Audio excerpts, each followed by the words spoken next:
বিশ্বনবী সাইয়্যিদুল আম্বিয়া খাতামুন নবিয়্যিন হওয়ার পরেও নিজেকে বলতেন আমি আল্লাহর গোলাম। দোয়াতে বলতেন আল্লাহুম্মা ইন্নী আবদুক ওয়াবনু আবদিক ওয়াবনু আমাতিক নাসিয়াতি বিয়াদিক।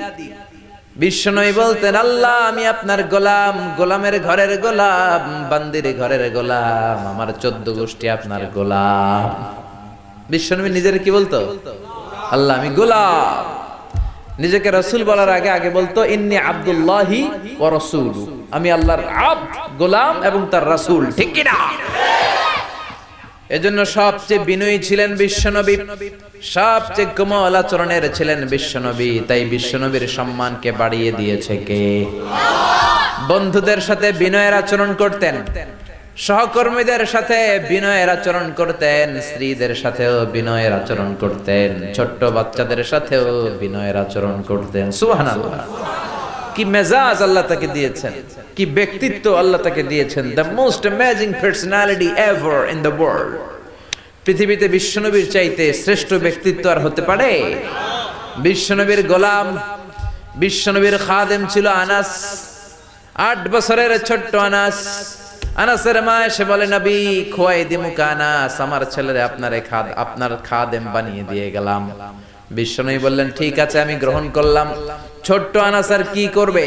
বিশ্বনবীর মেসওয়াক টেনে দেয়, অজুর পানি এনে দেয়, বিশ্বনবীর জামা কাপড় এনে দেয়। বিশ্বনবী একদিন আনাসরে বললেন ও আনাস আমার শাম দেশের জুব্বাটা ঘর থেকে নিয়ে আসো। বিশ্বনবী জুব্বা শামিয়া পছন্দ করতেন। আনাস শাম দেশের জুব্বা আনতে যে প্রতিমধ্যে ছোট্ট মানুষ তো, মদিনার ছেলে মেয়েরা কুতকুত খেলে, ওইখানে দাঁড়ায় গেল। বিশ্বনবী যে জামা আনতে বলছে ভুলেই গেলেন, দাঁড়িয়ে খেলতে আরম্ভ করলেন। আধা ঘন্টা 1 ঘন্টা হয়ে যায়, নবীর জামা আসে না। নবী ভাবলেন কিরে আনাস রে কখন পাঠালাম জামা আনতে, আনে না কেন, মনে হয় ভুলে গেছে। যাই কি আর করা, নিজের জামা নিজেই নিয়ে আসি। তো জামা আনতে গেলেন, নিজেই বেরোলেন। মদিনার প্রতিমধ্যে দেখলেন যে আনাস বাচ্চাদের সাথে খেলে। বিশ্বনবী কিছুই বললেন না, নিজেও যে খেলা দেখতে শুরু করলেন। আনাস খেলতে খেলতে হঠাৎ আনাসের চোখ বিশ্বনবীর চেহারার দিকে পড়ল। পড়ার সাথেই মনে পড়ছে হায় হায় নবী না জামা আনতে পাঠাইছিল, ভুলে গেছি। আনাস বলে বিশ্বনবীরে দেখে আমার কলিজার এদিকে না এদিকে উঠে গেছে ভয়। কিন্তু বিশ্বনবী আনাসের একটা ধমকও দেয় নাই, একটা গালিও দেয় নাই, চোখও গরম করে নাই, শুধু একটা মুচকি হাসি দিয়েছে। কি দিয়েছে? আনাস বলে বিশ্বনবীর সেদিনের এই মুচকি হাসির শাসন আমাকে আজীবন সোজা রাস্তায় রেখেছে, আর কোনোদিন বাঁকা রাস্তায় যেতে দেয় নাই। তার মানে শাসন করতে জানলে মুচকি হাসি দিয়েও শাসন করা যায়, ব্যাত লাগে না, ধমকি লাগে না। চিল্লায় বলবেন ঠিক কি না? এই নবী যেদিকেই তাকাবেন নবীর আদর্শ আর আদর্শ। খাদেমদের সাথে এত চমৎকার আদর্শ ছিল, সাহাবীদের সাথেও বিশ্বনবী চমৎকার আদর্শের অনুপম নিদর্শন রেখেছেন। সাহাবীদের সাথে যখন বসতেন সব সময় খোশ মেজাজে থাকতেন, সব সময় চমৎকার মেজাজ নিয়ে কথা বলতেন। সাহাবাদেরকে নিয়ে বিশ্বনবী একবার খেজুর খেতে বসলেন। খেজুর তো সবাই খেজুর খেয়ে বিচি সামনে রাখে, বিশ্বনবী খেজুর খেয়ে বিচি সামনে রাখে না। পাশে বসেছে ওনার মেয়ের জামাই আলী। আলী যেখানে বিচি রাখে ওইখানে বিশ্বনবী রাখেন। খেজুর খাওয়া শেষ, বিশ্বনবী বললেন মান মিন্না আকসারু মুতানাওয়ালান আর-রতাবা, চলো দেখি তো কে বেশি খেজুর খাইলো। সবাই গুনতে আরম্ভ করলো, গুনে দেখে সবার সামনে সমান সংখ্যক খেজুরের বিচি। বিশ্বনবীর সামনে কোনো বিচি নাই, কিন্তু আলীর সামনে বিচি ডবল। বিশ্বনবী বললেন দেখো দেখো এমন খাদক জামাই আল্লাহ আমারে দিয়েছে, সবাই খাইছে কম, আলী খাইছে বেশি। সাইয়েদনা আলী বললেন দেখেন আমার শ্বশুর তো কম খাইতে পারে নাই, উনিও খাইছে অনেক, আমাদের সবার সামনে খেজুরের বিচি আছে, দেখো নবীর সামনে কোনো বিচি নাই। তার মানে নবী যখন খেজুর খাইছে খেজুরের সাথে বিচিও মেরা দিছে। কি সুন্দর রসিকতা, সুবহানাল্লাহ পড়বেন না? তার মানে খাদেমের সাথে উত্তম আদর্শ, বন্ধুদের সাথে উত্তম আদর্শ, বিবিদের সাথে উত্তম আদর্শ, বিবিদের সাথে ভালো আচরণ করতেন। বিশ্বনবীর 11 জন স্ত্রী ছিল, 2 জন দাসী ছিল।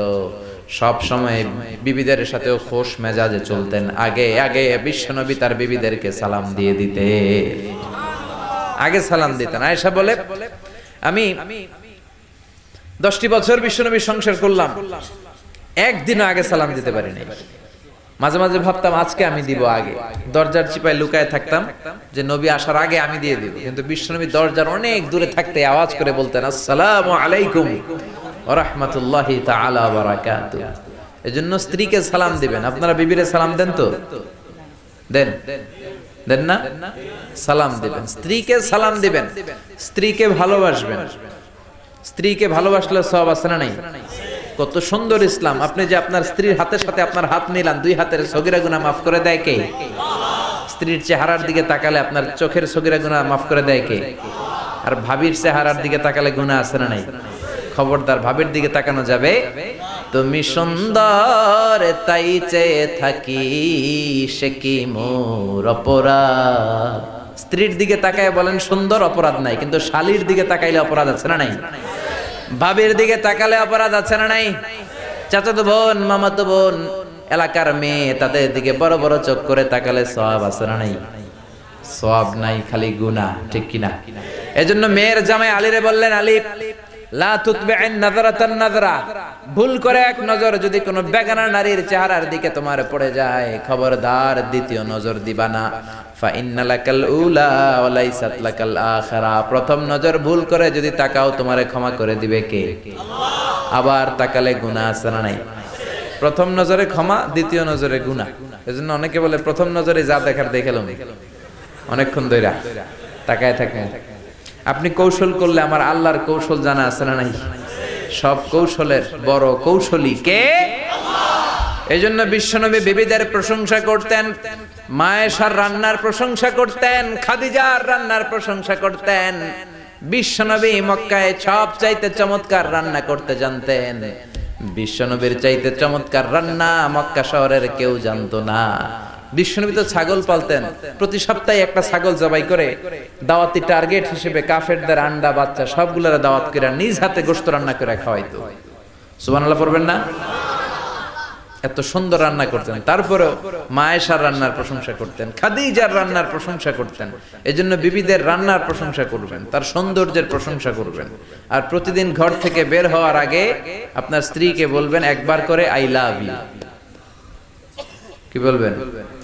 বলবেন না? মুরব্বিরা কয় না, কম না, বললেন। আর বিবিরেই তো বলবেন, নিজের বিবিরে বললে সওয়াব আছে না নাই? স্ত্রীর প্রশংসা করলে স্ত্রী খুশি হয়, নারীরা খুশি হয়, প্রশংসা পেতে চায়। আপনার ওয়াইফ আপনার জন্য সাজে, আপনি যদি একদিনও না বললেন তোমার সুন্দর লাগতেছে, আর আরেক বেটা যদি কয় ভাবি আপনার সুন্দর লাগে, ঝামেলা হবে না? আপনার জন্য লিপস্টিক দেয়, বেনি বাঁধে, বেনারসি শাড়ি পরে, একদিন আপনি বললেন না তুমি সুন্দরী, তুমি অনন্যা, তুমি সুস্নিগ্ধা, তুমি সুহাসিনী, সুকেশিনী, সুভাসিনী, অসূর্যম পোষা, মেঘে কালো কেশ, কাজল কালো চোখ, হরিণের মতো ডাগর ডাগর দুটি তোমার চোখ।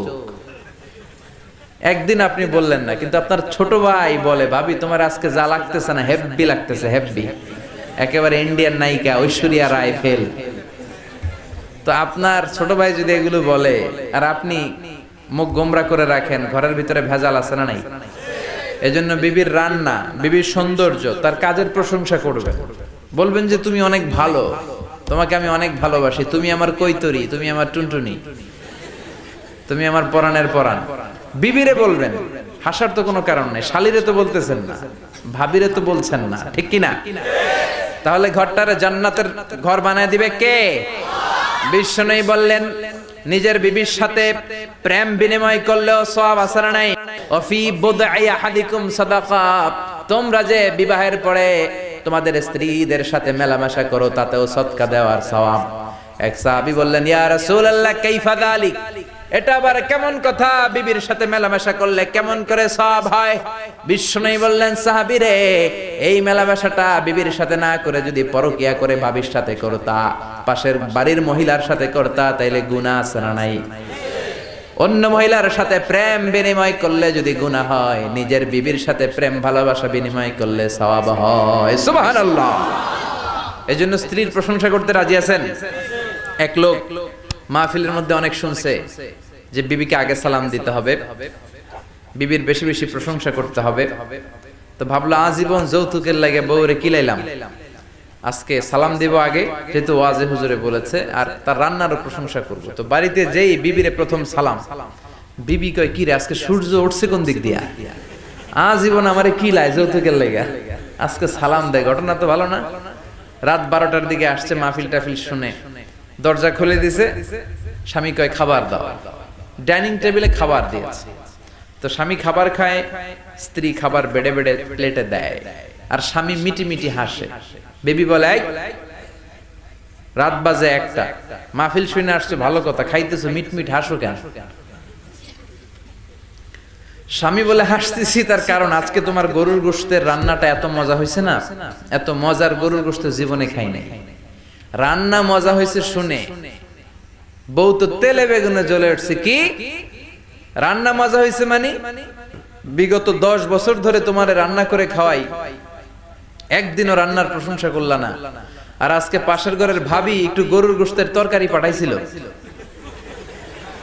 ওই গরুর গোশতের তরকারি দিয়েই তোমার রাতের খাবার দিছি, ঘরে আর কিছু রান্না টান্না করি নাই। ওই মহিলার হাতের গরুর গোশতের রান্না তোমার এত ভালো লাগছে, খাও, জন্মের খাওয়া খাও, আর রান্ধুন না।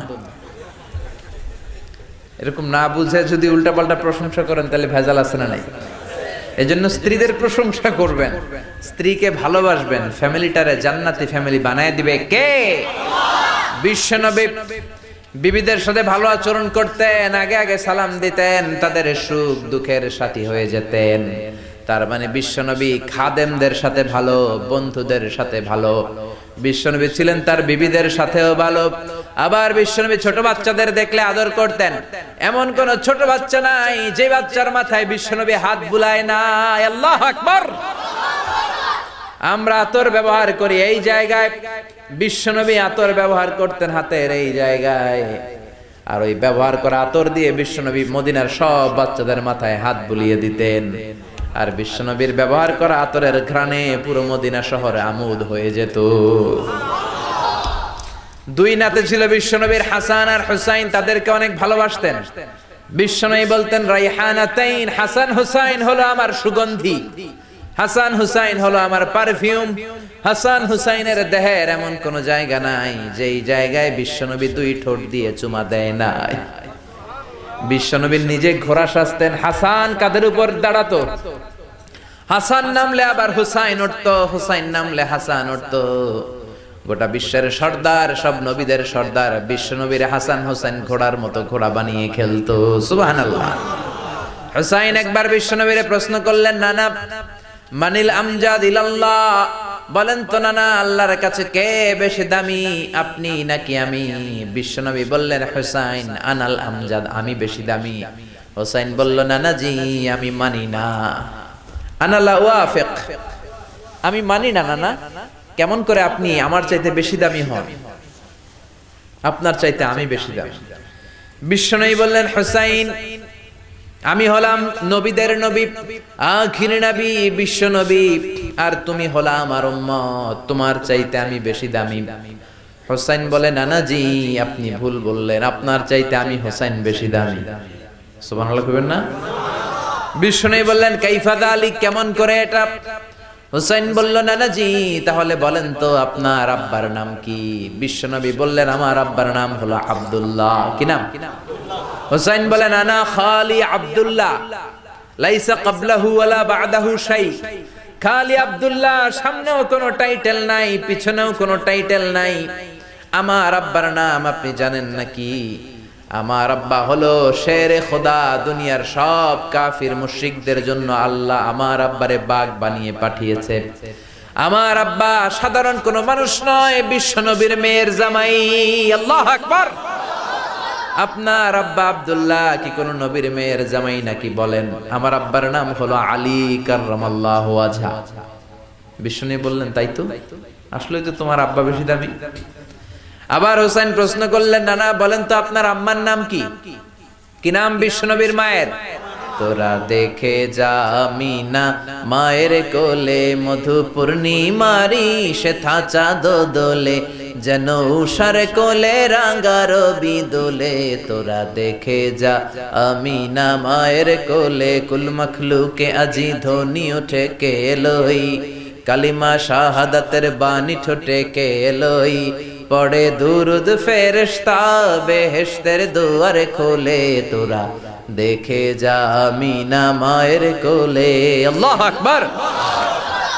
বিশ্বনবী বললেন, আমার মায়ের নাম আমিনা। হুসাইন বলল, নানাজি আপনার মায়ের নাম যদি আমিনা হয়, জেনে রাখেন আমার মায়ের নাম হলো ফাতিমা। সাইয়্যিদাতুন নিসাই আহলিল জান্নাহ, জান্নাতে সর্বপ্রথম যেই মহিলাটা ঢুকবেন ওই মহিলাটা হলো আমার আম্মা জান ফাতিমা। বিশ্বনবী ফাতেমারে এত ভালোবাসতেন, বিশ্বনবী বলতেন যে ফাতেমারে কষ্ট দেয় সেজন্য আমি নবীরে কষ্ট দেয়, আর যে ফাতেমার মনের মধ্যে আনন্দ দেয় সেজন্য আমি নবীরে আনন্দ দেয়। বিশ্বনবী কোনো সফরে গেলে সবার শেষে ফাতেমার সাথে দেখা করে বের হতেন, আবার সফর শেষ করে বাড়িতে আসার সময় সবার প্রথম ফাতেমার সাথে দেখা করতেন। ও নানা বলেন তো তাহলে কে দামি, আপনার আম্মা আমেনা নাকি আমার মা ফাতিমা? বিশ্বনবী আর কোনো কথা বলে না। হোসাইন একের পর এক প্রশ্ন বানে নানাকে জর্জরিত করছে। নানা এবার বলেন তো আপনার নানির নাম কি? বিশ্বনবী বললেন, হোসাইন আমার নানির নাম হলো বাররা বিনতে আব্দুল উজ্জা। হোসাইন বলে, নানা আপনার নানি বাররা রে কেউ চিনে না। চিনেন আপনারা? অনেকে জানেই না, ওই যে কয় নসিনি, আর নসিনি দে, আমরা চিনি না বাররা বিনতে আব্দুল উজ্জা। হোসাইন বলে, নানা আপনার নানিরে তো কেউ চিনে না, বাররা নামটা কারো মুখস্থ নাই। আমার নানির নাম আপনি জানেন নাকি? আমার নানির নাম হলো খাদিজাতুল কুবরা আত-তাহেরা। একটা মহিলাকে আরশের উপর থেকে আল্লাহ সালাম জানিয়েছেন, ওই মহিলাটাই আমার নানি খাদিজা। বিশ্বনবী খাদিজারে এত ভালোবাসতেন, বিশ্বনবী বলতেন, আল্লাহ কিয়ামতের দিন যখন কেউ কাউরে চিনবে না, ওই কঠিন দিনে আমি যেন আমার প্রাণের খাদিজারে ভুলে না যাই। খাদিজা ইন্তেকালের পরে বিশ্বনবী নিজ হাতে দাফন কাফন করলেন, কবরের সামনে দাঁড়িয়ে দোয়া করলেন। দোয়ার পরে সব সাহাবীরা ঘরে ফিরে যায়। আবু বকর বললেন, নবী চলেন ঘরে ফিরে যাই, দাফন শেষ, কাফন শেষ, দোয়াও শেষ। বিশ্বনবী বললেন, না আবু বকর আমি যাব না, তুমি যাও, আমি কবরের সামনে দাঁড়িয়ে থাকব।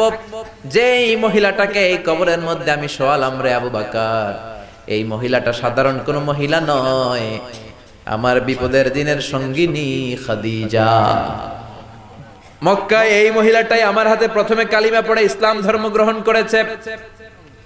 মক্কায় কেউ যখন আমারে সাহায্য করে নাই, তখন আমার খাদিজা আমারে ভুলে নাই। কেউ যখন আমার শেল্টার দেয় নাই, সাহায্য করে নাই, খাদিজা আমারে সাহায্য করেছে। মক্কার লোকেরা 3 বছর শিয়াবে আবি তালেবে আমার জেলের মধ্যে রেখেছিল। আমার কলিজার টুকরা বিবি খাদিজা ওই জেলখানার ভিতরে আমার সাথে ছিল। আবু বকর তোমার মনে চাই তুমি ঘরে ফিরে যাও, আমি এখানে দাঁড়িয়ে থাকবো। আমি দাঁড়িয়ে দাঁড়িয়ে খাদিজার কবরের 3টা প্রশ্নের জবাব আমি বিশ্বনবী নিজে দিয়ে তারপরে ঘরে ফিরে যাব রে আবু বকর। সাইয়েদনা জিবরাইল এসে বললেন, ইয়া রাসূলুল্লাহ, ইয়া হাবিবাল্লাহ, দাঁড়িয়ে থাকার দরকার নাই, আপনি ঘরে ফিরে যান। আল্লাহ বলেছে খাদিজার কবরের 3টা প্রশ্নের জবাব আরশের উপর থেকে আল্লাহ নিজেই দিয়ে দিবে। ও নানা, কই আপনার নানি বাররা, কই আমার নানি খাদিজা? বিশ্বনবী কোনো কথা বলেন না। হুসাইন আবার প্রশ্ন করলেন, নানা বলেন তো আপনার নানার নাম কি? বিশ্বনবী বললেন, আমার নানার নাম হলো ওয়াহাব ইবনে আব্দে মানাফ। হুসাইন বলে, নানা আপনার নানা ওয়াহাব রে কে চিনে? কেউ চিনে না আপনার নানারে। আর আমার নানারে চিনে না এমন কোন মানুষ পৃথিবীতে নাই, ঠিক না? আমার নানার উপরে দুরূদ পড়ে না এমন কোন মানুষ পৃথিবীতে নাই। আমার নানার প্রশংসায় পঞ্চমুখ নয় এমন কোন মানুষ পৃথিবীতে নাই। আমার নানারে মাছে চিনে, গাছে চিনে, জিনেরা চিনে, ফেরেশতারা চিনে, পাখিরাও চিনে, ঠিক কি না? আমার নানা হাউজে কাউসারের মালিক, আমার নানা শাফাতের মালিক। আমার নানা শুধু মানুষের নবী নয়, জিনদের নবী নয়, ফেরেশতাদের নবী নয়, আমার নানা সব নবীদের নবী, ঠিক কি না? আমার নানার নাম হলো, পড়েন, মুহাম্মাদুর রাসূলুল্লাহ সাল্লাল্লাহু আলাইহি ওয়াসাল্লাম। এই হলো আমার নানা। এবার বলেন কে দামি? বিশ্বনবী আর ধৈর্য ধারণ করতে পারেন না, ধা ধা করে চোখের পানিগুলো ছেড়ে হোসেনকে বুকের মধ্যে জড়িয়ে ধরেন আর বলেন, হোসেন তুমি ঠিকই বলেছো, আজকের তর্ক বিতর্কে আমি নবী হেরে গেলাম, তুমি জিতে গেলা। আসলে আমি নবীর চাইতে তোমার দাম আল্লাহর কাছে কোটি কোটি গুণ বেশি। কোন সুবহানাল্লাহ। আরো জোরে পড়েন আল্লাহু আকবার। দাসের সাথে কেমন আচরণ বিশ্বনবী, বন্ধুদের সাথে কেমন আচরণ, স্ত্রীদের সাথে কেমন আচরণ, ছোট্ট বাচ্চাদের সাথে কেমন আচরণ, সব অঙ্গনে বিশ্বনবীর জীবনী থেকে শিক্ষা আছে না নাই? বিশ্বনবীর প্রশংসা শুধু আমরা করি না, গোটা বিশ্ব করে। আপনি ব্রিটিশ মিউজিয়ামে মানে ইংল্যান্ডে যদি যান, ওখানকার একটা এন্ট্রেন্সে সাদা পাথরের শ্বেত পাথরের ফলকে লেখা বিশ্বনবীর ব্যাপার একটা কমেন্ট যে as a father, as a teacher, as a lawgiver, as a lawmaker, as a reformer of the society, Muhammad is the superman of the world. একজন বাবা হিসেবে, স্বামী হিসেবে, নেতা হিসেবে মুহাম্মদ হচ্ছে এই পৃথিবীর একজন সুপারম্যান। সুবহানাল্লাহ পড়বেন না? সুবহানাল্লাহ পড়বেন না? এজন্য আল্লাহ বললেন মুহাম্মাদুর রাসূলুল্লাহি ওয়াল্লাযীনা মাআহু আশিদ্দাউ আলাল কুফফারি রুহামাউ বাইনাহুম। মুহাম্মদ হলো আল্লাহর রাসূল, সর্বশ্রেষ্ঠ রাসূল। এই রাসূলের সাথে কারো কোনো তুলনা নাই। অনেকে বলে সাইয়েদনা দাউদ নবীর কণ্ঠ নাকি বড় চমৎকার ছিল, কথাটা ঠিক, কিন্তু বিশ্ব নবীর চাইতে বেশি চমৎকার নাকি? আমার নবীর কণ্ঠ সবচেয়ে সুন্দর ছিল। অনেকে বলে ইউসুফ নবী নাকি সবচেয়ে সুন্দর ছিল, কথাটা ঠিক, কিন্তু আমার নবীর চাইতে সুন্দর না। অনেকে বলে মুসা নবী অনেক শক্তিশালী ছিল, কিন্তু আমার নবীর চাইতে বেশি শক্তিশালী নাকি? বিশ্ব নবী বলতেন আমার এক হাতের ভেতরে জান্নাতে 40 জন পুরুষের শক্তি ঢুকিয়ে দিয়েছে কে? সবচেয়ে বড় কুস্তিগির রুকানাকে বিশ্ব নবী হাত দিয়ে তুলে ধরে জমিনের মধ্যে 3টা আছাড় মেরেছে। চিল্লায় পড়েন আল্লাহু আকবার। ওই নবীর প্রেম অন্তরে থাকার দরকার আছে না নাই? ওই নবীর জন্য রক্ত দেওয়ার দরকার আছে না নাই? নবীর জন্য দেহের সব বিলিয়ে দিতে রাজি আছে মুসলমান। ওই নবীর বিরুদ্ধে কথা বললে তাদের বিরুদ্ধে মাঠে নামতে রাজি আছে মুসলমান।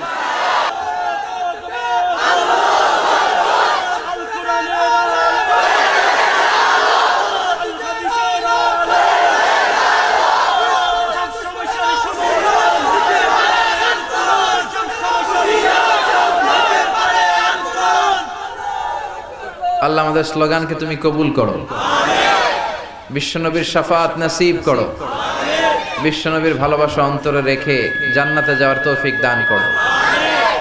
এজন্য বিশ্বনবী হচ্ছেন আল্লাহর রাসূল। আল্লাহর রাসূলের সাথে পৃথিবীর কারো তুলনা হতে পারে? বিশ্বনবী এমন নবী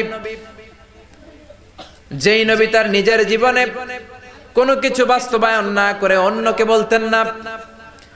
এক সাহাবী এসে বলে ইয়া রাসূলুল্লাহ, ইয়া হাবিবাল্লাহ, আমার ছেলেটা বেশি বেশি মিষ্টি খায়, কি খায়? কথা কন।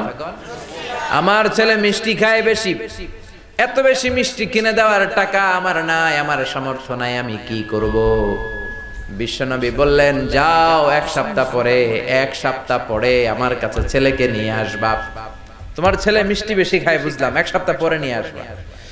এক সপ্তাহ পরে বিশ্বনবী ছেলেরে বলল বাবা মিষ্টি বেশি খাও নাকি? ছেলে বলে জি নবী, মিষ্টি আমার পছন্দ। ছোট বাচ্চারা মিষ্টি বেশি পছন্দ করে না? আপনাদের মাহফিলের এখানে বাজার বসছে না, ওইখানে কটকুটি জিলাপি এগুলো আছে না, দেখবেন বাচ্চারা বাড়ি থেকে টাকা নিয়ে খালি ওইদিকে যাবে, মাহফিলে আসুক আর না আসুক। বিশ্বনবী বাচ্চাটারে বললেন ও ছেলে মিষ্টি বেশি খাও নাকি? ছেলে বলে নবী আমি মিষ্টি বেশি খাই। শুনতেছেন? মাইক ম্যানের কথা কইছি, সবাই ওদিকে তাকায়। বাস পড়ছে একটা, সবাই ওদিকে তাকায়। পিছন থেকে ডাক দিলে সবাই এমনি তাকাবে। বাংলাদেশিরা খুবই সহজ সরল মানসিকতার আমরা। এজন্য বিষ্ণু বলেছেন আহলুল জান্নাতি বালহা, বেশি সহজ সরল বোকা মানুষেরাই জান্নাতে প্রবেশ করবে। দুনিয়ার ব্যাপারে বোকা, কিন্তু আখিরাতের ব্যাপারে চালাক, ঠিক কি না? শুনতেছেন না? ঝিমায় পড়ছেন? কষ্ট হচ্ছে না তো? রাত অনেক হয়েছে না? কয় না। রাত বাজে 10:30, কয় না। ওয়াজ অল্প শুনবে, আমল করবেন বেশি, কবুল করবে কে? বিশ্বনবী ছোট্ট ছেলেটারে বললেন বাবা মিষ্টি বেশি খাও নাকি? ছেলে বলে নবী বেশি খাই, কারণ মিষ্টি আমার ভালো লাগে, মিষ্টি আমি পছন্দ করি। বিশ্বনবী ছেলেটারে বললেন ও বাবা, তোমার বাবার এত টাকা নাই যে তোমারে প্রতিদিন এত মিষ্টি কিনে দিবে, আজকে থেকে মিষ্টি খাওয়া কমায় দাও। ছেলে বলল ঠিক আছে নবী, কমায় দিব। ছেলের বাবা বলে নবী এই কথা তো গত সপ্তাহে বলতে পারতেন, গত সপ্তাহে বললেন যেন আজকে আসি, আজকে আসার পরে যা বললেন এটা তো গত সপ্তাহে বলতে পারতেন। বিশ্বনবী বললেন কেমন করে বলি, কারণ আমি নবী তো নিজে মিষ্টি পছন্দ করি। গত এক সপ্তাহে নিজে কম কম মিষ্টি খেয়ে আগে নিজের মধ্যে আমল এনেছি, তারপরে তোমার ছেলের নসিহত করেছি। সুবহানাল্লাহ। এমন নবী নিজের জীবনে কোনো কিছু বাস্তবায়িত না করে অন্যকে বলতেন না। আর আমরা নিজে আমল করি না, সবাইরে বলি। নিজে নামাজ পড়ি না, অন্যরে বলি। নিজের মধ্যে ভালো আচরণ নাই, অন্যরে ভালো হইতে বলি। নিজে গীবত করি আর অন্যের দোষ ধরি, এরকম বেয়াদব ডাকাত ঝরা নাই। এজন্য আগে নিজে ভালো হন। কিছু মোরল আছে, নেতা আছে, আরেকবারের বিচার করে। ওই বাড়ির বেডির বিচার, ওই বাড়ির মাইয়ার বিচার, মাইয়া আরেক পোলার লইয়া বাকছে। ওই বাড়ির পোলা গাঞ্জা খায়, বিচার করতে গেছে। নিজের পোলার খবর নাই, নিজের পোলা ইফটিজিং করে, নিজের পোলা টেন্ডারবাজি করে, নিজের ছেলে চাঁদাবাজি করে, ঠিক কি না? নিজের বউ পরকিয়া করে, নিজের ঘরে ইসলাম নাই, নিজের ঘরে ভদ্রতা নাই, নিজের ঘরে শান্তি নাই, আরেক ঘরে শান্তি আনতে যায়। এরকম আছে না নাই? কিন্তু বিশ্বনবী এমন নবী, নিজে কোনো কিছু বাস্তবায়ন না করে অন্যরে বলতেন না। সুবহানাল্লাহ। আবার বিশ্বনবী বলতেন উতিতু খামসান লাম ইয়াতাহুন্না হাদুন ক্বাবলি। পাঁচটা জিনিস রব্বুল আলামিন আমাকে দান করেছেন, আমার আগে কোন নবীকে এই পাঁচটা জিনিস দান করেন নাই। এক নম্বরে নুসিরতু বিররাবি মাসিরাতা শাহর, আমার ডানে বায়ে সামনে পেছনে 1 মাসের দূরত্ব পর্যন্ত জায়গার ভেতরে কোন কাফের মুশরিক যদি থাকে, ওই কাফেরদের অন্তরের ভেতরে আমি নবীর ব্যাপারে ভয় ঢুকিয়ে দেয় কে? 1 মাসের দূরত্বে নবী যেখানে থাকবেন, তার 1 মাসের দূরত্বে যদি কোনো কাফির থাকে, নবীর ভয়ে ওই কাফের অন্তরটা ধুপ ধুপ করতে থাকে। কোন সুবহানাল্লাহ।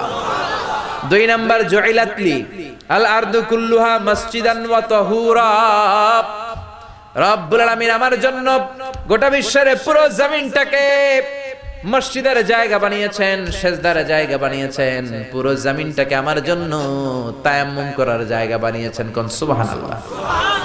অন্য নবীদের সময় শুধু মসজিদে নামাজ পড়া যেত, মা'বাদ ইবাদত গাহে নামাজ পড়া যেত, কিন্তু বিশ্বনবীর সময়ে নিয়ম হলো সব জায়গায়। ঘরে পড়তে পারবেন নামাজ, রাস্তায় পড়তে পারবেন, বাজারে পড়তে পারবেন, নৌকার উপরে পড়তে পারবেন, প্লেনের ভেতরেও পড়তে পারবেন, মহাশূন্যের স্যাটেলাইট চ্যানেলে যেও নামাজ পড়া যাবে। চিল্লা এখন ঠিক কি না?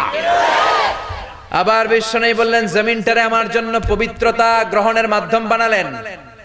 অজুর পানি নাই, কোথাও 1 ফোঁটাও পানি নাই, মরুভূমির মাঝখানে নামাজের সময় হয়েছে, তায়াম্মুম করে নামাজ পড়ার সিস্টেম দিয়েছে কে? এই সিস্টেমটা আমরা বিশ্বনবীর একমাত্র কুমারী বউ মা আয়েশার কারণে পেয়েছি, ঠিক কিনা? মা আয়েশা আবার বলতেন আমারে আল্লাহ এমন 5টা জিনিস দিয়েছে দুনিয়ার কোন নারীকে দেয় নাই, এমনকি বিশ্বনবীর অন্য বিবিদের কেউ দেয় নাই। 1 নম্বরে আমি হলাম বিশ্বনবীর একমাত্র কুমারী বউ, বাকি সব বউগুলো ছিল বিধবা। সুবহানাল্লাহ পড়েন। 2 নম্বরে আমার ঘরে বিশ্বনবীর কবর। 3 নম্বরে বিশ্বনবী যখন ইন্তেকাল করে, বিশ্বনবীর মাথাটা ছিল আমার কোলের মধ্যে, আমার কোলের মধ্যে বিশ্বনবী মাথা রেখে ওনার শেষ নিঃশ্বাস ত্যাগ করেছে। চিল্লায় কোন সুবহানাল্লাহ। 4 নম্বরে মা আয়েশা বলতেন আমি যখন বিশ্বনবীর সাথে এক লেপের নিচে ঘুমাতাম, তখনও কোরআনের আয়াত নাজিল করত কে? অন্য বিবির সাথে এক লেপের নিচে থাকা অবস্থায় কোরআন নাজিল হতো না। 5 নম্বরে ও দুনিয়ার মানুষেরা শোনো শোনো, আমি আয়েশার কারণে তোমরা তায়াম্মুমের বিধান পেয়েছো। মা আয়েশা একবার বিশ্বনবীর সাথে যুদ্ধের কাফেলা থেকে ফিরছেন, হঠাৎ করে গলার হার হারিয়ে গেল। বিশ্বনবীরে বললেন আমার সোনার হার পাওয়া যাচ্ছে না। বিশ্বনবী বললেন কাফেলা থামাও, আমার বিবি আয়েশার হার খোঁজো। সব সাহাবারা হার খুঁজতে শুরু করলো। হার খুঁজতে খুঁজতে মাগরিবের নামাজের সময় একেবারে যায়, নামাজের সময় যেন যায়। সবাই বলে হায় হায় আবু বকর, তোমার মেয়ের কারণে আজকে সবার নামাজ কাজা হবে, তোমার মেয়ের কারণে বিশ্বনবীর নামাজ কাজা হবে, সাহাবীদের নামাজ কাজা হবে। কি কাজ করলো তোমার মেয়ে? আবু বকর যে নিজের মেয়ে আয়েশারে ধমকাতে লাগলো, ও আয়েশা কি করলি? আল্লাহ কোরআনের আয়াত নাজির করে বললেন, ও আবু বকর আয়েশারে ধমক দিও না। এই পৃথিবীর মধ্যে যে কয়টা নারীকে আল্লাহ আমি পছন্দ করি, তার মধ্যে একজন হলো আয়েশা। আল্লাহু আকবার। فإن لم تجدوا ماء فتيمموا صعيدا طيبا, যাও আয়েশার সম্মানে আজকে থেকে আমি আল্লাহ তায়াম্মুমের আয়াত নাজিল করে দিলাম। যদি ওযুর পানি না পাও, বালুর মধ্যে এরকম মাসহ করে 2 হাতে মাখবেন, আরেকটা বাড়ি দিয়ে চেহারার মধ্যে মাখবেন, তায়াম্মুম হয়ে গেল। নামাজ পড়লে কবুল করে নিবে কে? এজন্য বিশ্বনবী বলতেন, জুইলাত লিয়াল আরদু কুল্লুহা মাসজিদান ওয়া তাহুরা। রব্বুল আলামিন গোটা বিশ্বটারে আমার জন্য মসজিদ বানিয়েছেন, গোটা বিশ্বটারে রব্বুল আলামিন আমার জন্য পবিত্রতা অর্জনের মাধ্যম বানিয়েছেন। 3 নম্বরে বিশ্বনবী বললেন, উহিল্লাত লিয়াল গানাইম। যুদ্ধের পরে যে গনিমতের মাল পাওয়া যায় সব নবীদের জন্য এটা খাওয়া ছিল হারাম, আর আমাদের জন্য এটাকে হালাল করেছে কে? 4 নম্বরে বিশ্বনবী বললেন, উতিতু শাফাআহ। কিয়ামতের দিন কোন নবীও শাফাত করতে পারবে না একমাত্র আমি নবী মুহাম্মদ ছাড়া। ঠিক কি না? সব শেষে বিশ্বনবী বললেন, ওয়া কানা আন-নাবিয়্যু ইবআসু ইলা কওমিহি খাসসা। দুনিয়ার সব নবীকে রব্বুল আলামিন নির্ধারিত জাতির কাছে, গোষ্ঠীর কাছে পাঠিয়েছেন, আর আমাকে রব্বুল আলামিন গোটা বিশ্বের জন্য বিশ্ব নবী করে পাঠিয়েছেন। জোরে বলেন সুবহানাল্লাহ। এরা হতে হেলে দুলে নুরানি তনু ওকে আসে হায়, সারা দুনিয়ার হেরে মেরে পর্দা খুলে খুলে চাই সে যে আমার কামলিওয়ালা কামলিওয়ালা।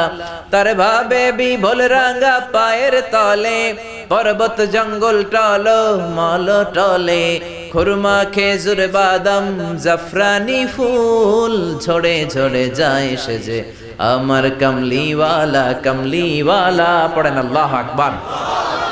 এজন্য রব্বুল আলামিন বললেন, মুহাম্মাদুর রাসূলুল্লাহ। মুহাম্মদ কার রাসূল?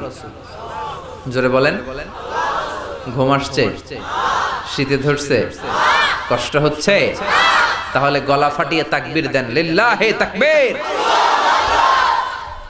আল্লাহ বললেন মুহাম্মদ আমার রাসূল। এরপরে বললেন, ওয়াল্লাযীনা মাআহু আশিদ্দাউ আলাল কুফফারি রুহামাউ বাইনাহুম। মুহাম্মাদের সাথে যারা থাকে তারা নিজেদের ব্যাপারে পুষ্পকমল, কাফেরদের ব্যাপারে তারা বজ্র কঠোর। মুহাম্মাদের সাথে কারা থাকে? সাহাবারা। কারা? সবাই বলেন কারা? আরো জোরে বলেন কারা? বিশ্ব নবীর সাথে সাহাবারা থাকে। প্রথমে আল্লাহ নবীর বর্ণনা দিলেন, এরপরে আল্লাহ সাহাবাদের বর্ণনা দিলেন। আল্লাহ বললেন, ওয়াল্লাযীনা মাআহু, নবীর সাথে যারা থাকে, আশিদ্দাউ আলাল কুফফার, সাহাবারা কাফেরদের ব্যাপারে কড়া, রুহামাউ বাইনাহুম, নিজেদের ব্যাপারে তারা কোমল, মুমিনদের ব্যাপারে তারা কোমল, কাফিরদের ব্যাপারে তারা কঠোর। জোরে কোন ঠিক কিনা? এই জন্য সাহাবীরা হলো আমাদের মডেল, সাহাবীরা আমাদের আদর্শ। হলিউড বলিউডের নায়ক নায়িকারা আমাদের আদর্শ নয়। সালমান খান, আমির খান আমাদের আদর্শ নয়, ঋত্বিক রোশন আমাদের আদর্শ নয়, বারাক ওবামা, ডোনাল্ড ট্রাম্প আমাদের আদর্শ নয়। আমাদের আদর্শ হলো বিশ্ব নবী আর তার সাহাবারা। ঠিক কিনা? এজন্য বিশ্ব নবী বলতেন, খায়রুল কুরুনি করনি সুম্মাল্লাযীনা ইয়ালুনাহুম সুম্মাল্লাযীনা ইয়ালুনাহুম। সবচেয়ে সেরা যুগ আমি নবীর যুগ, তারপরে আমার সাহাবীদের যুগ, তারপরে আমার তাবেঈদের যুগ। এজন্য খবরদার, কোশ্চিন কালেও কেউ আমার সাহাবীদেরকে গালি দিবা না। লা তাসুব্বু আহাদাম মিন আসহাবি। সাহাবীদেরকে ভালোবাসা ঈমান, সাহাবীদেরকে ঘৃণা করা নিফাকি, সে মুনাফিক। ঠিক কি না? বিশ্বনবী বললেন, আমার এক একটা সাহাবা এক একটা সুপারস্টার। কি কি? সুপারস্টার। আসহাবি কান নুজুম। নাজমুন মানে তারকা। এক একটা সাহাবী এক একটা তারকা, এক একটা সাহাবী একটা সুপারস্টার। এই জন্য সাহাবীদের জীবনীতে আমাদের জন্য শিক্ষা আছে না নাই? বিশ্বনবী বলতেন, আরহামু উম্মতি বি উম্মতি আবু বকর। আমার সাহাবাদের মধ্যে সবচাইতে কোমল হৃদয়ের সাহাবী হলেন আবু বকর। ওয়াশাদ্দুহুম ফি আমরিল্লাহি উমর। আর আল্লাহর দ্বীনের ব্যাপারে সবচাইতে কঠোর সাহাবী হলেন ওমর। সুবহানাল্লাহ।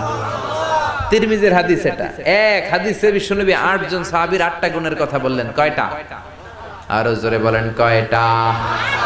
প্রথমে বললেন আবু বকর কোমল হৃদয়ের, এরপরে বললেন দ্বীনের ব্যাপারে করা হচ্ছে কে? ওমর। 3 নম্বরে বললেন ওয়া আসদাকুহুম হায়াআন উসমান। সবচাইতে লজ্জাশীল সাহাবী ছিল আমার উসমান। 4 নম্বরে বললেন ওয়া আকদাহুম আলী। আল্লাহর কোরআন দিয়ে চমৎকার বিচার করতে পারতো আমার মেয়ের জামাই আলী। সুবহানাল্লাহ। 5 নম্বরে বললেন ওয়া আকরাহুম লিকিতাবিল্লাহি উবাই। আল্লাহর কিতাবকে সবচেয়ে সুন্দর করে পড়তে পারতো যে সাহাবী, তার নাম উবাই ইবনে কাব। তারপরে বিশ্বনবী বললেন ওয়া আলামুহুম বিল হালালি ওয়াল হারামি মুআয ইবনে জাবাল। হালাল হারামের ব্যাপারে যেই সাহাবী সবচাইতে বেশি জ্ঞান রাখে ওই সাহাবীর নাম হলো মুআয ইবনে জাবাল। 7 নম্বরে বিশ্বনবী বললেন ওয়া আফরাদুহুম যায়েদ ইবনে সাবিত। আর ফারায়েজের জ্ঞান যেই সাহাবী সবচেয়ে বেশি রাখতো তার নাম হলো যায়েদ ইবনে সাবিত। 8 নম্বরে সর্বশেষে বিশ্বনবী বললেন আলা ওয়া ইন্না লিকুল্লি উম্মাতিন আমিনুন ওয়া আমিনু হাদিহিল উম্মতি আবু উবাইদা ইবনুল জাররাহ। সব জাতির মধ্যে একজন বিশ্বস্ত লোক থাকে, এই মুসলমানদের মধ্যে আমার সাহাবীদের মধ্যে সবচাইতে বিশ্বস্ত লোকের নাম আবু উবাইদা ইবনুল জাররাহ। কোন সুবহানাল্লাহ, চিল্লায় কোন সুবহানাল্লাহ। এজন্য প্রথমে বিশ্বনবী বললেন আরহামু উম্মতি বি উম্মতি আবু বকর। সাহাবীদের মধ্যে সবচেয়ে কোমল হৃদয়ের সাহাবীর নাম কি? সবাই বলেন। আবু বকর নামে অনেক ছেলে পেলে এলাকায় আছে না নাই? আবু বকর নামটা কেমন লাগে? ভালো লাগে। ইসলামের প্রথম খলিফা, বিশ্বনবীর হিজরতের সাথী, ঠিক কি না? নবীর পরে সবচেয়ে শ্রেষ্ঠ মানুষ হচ্ছেন আবু বকর। সুবহানাল্লাহ পড়েন। আবু বকর নামটা বড় চমৎকার। ছেলে হলে এই নাম রাখবেন, আবু বকর রাখবেন। ভদ্র নাম আপনার ছেলের জীবনে একটা প্রভাব ফেলবে। চিল্লায় এখন ঠিক কিনা? বিশ্বনবী বললেন সবচেয়ে কোমল হৃদয়ের সাহাবী হলো আবু বকর, আর আবু বকরকে আবু বকর নামেই ডাকবেন। আমরা অনেক সময় নামের বিকৃতি করে ডাকাডাকি করি। আবু বকররে ডাকে বকইরা, আছে না নাই? কত সুন্দর নাম রেখেছে মা বাবা। আব্দুল কুদ্দুস, হেতারে ডাকে কুদ্দুচা। জিহাদের ময়দানে সর্বপ্রথম যে সাহাবা তীর মেরেছেন তার নাম সাআদ বিন আবি ওয়াক্কাস, হেতারে ডাকে আকাইচা, আছে না নাই? এজন্য আবু বকরকে বকইরা ডাকবেন নাকি ডাকবেন আবু বকর? সবচেয়ে রহম দিলের সাহাবী, এত নরম হৃদয়ের সাহাবী সাইয়েদনা আবু বকর যখন নামাজের মধ্যে দাঁড়াতেন, ইমামতি যখন করতেন, কান্নার চোটে তেলাওয়াত করতে পারতেন না। কান্নার চোটে তেলাওয়াত করতে পারতেন না। বিশ্বনবীর ইন্তেকালের পরে 1 বছর মসজিদে নববীর ইমাম ছিলেন। জাহরি কেরাতে মানে ফজর, মাগরিব, এশা এই 3 নামাজ আমরা আওয়াজ করে কেরাত পড়ি না? কথা বলেন। উনি যখন ইমামতি করতেন কান্নার চোটে তেলাওয়াত শোনা যেত না।